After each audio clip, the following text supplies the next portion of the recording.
Hello, hello mga kamegs! Good morning!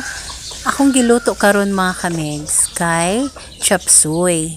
Pero akong gisubak ana kay isda na pirit. Giprito sa nako una ang isda ana mga kamegs before ko nagisaan ning mga lamas. So kini mga lamas ang mga kamegs kamatis at sal, luya, bombay og ahos. Kana lang. Tapos paglunod na ako sa mga lamas, gilunod na pud akong nako ang mga piniritong isda. Ako na siyang gislice og gagmay mga kamegs. So akong giuna pod niglunod ang mga gulay sa chop suey. Giulahin nako ang mga dahon kay mas dali biya maluto ang dahon. So gibutangan ko lang nig paminta, asin, chicken powder og vetsin. Kana wala ko nagbutag toyo ani mga kamegs.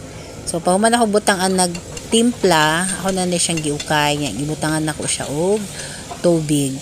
Kamay lang kay para mahumok lang pod ang sayote ug ang carrots ani mga kamegs. So gipasagdaan lang nako nag mga pila ka minuto mga kamegs kay taud-taud ana. Ako din na siyang ilunod ang mga gulay niya. Ang cabbage ug ang michili. Tapos nag-side dip ko og paksiw nga iba. Diba no? Nakapaksiw na jud ko sa wakas. Pero kana siya, wa pa naman nagikaon ang paksiw nga iba. Kaya I'm sure kining gulay diri mahurot jud ni siya or di man mahurot naani gamay sobra pang paniod to. So ingon ani lang kung pag-prepare, gisa-gisa lang ta. Kay para dali ra pod siya maluto kay mga pasado alas 7 kapin na ko ani nagluto eh.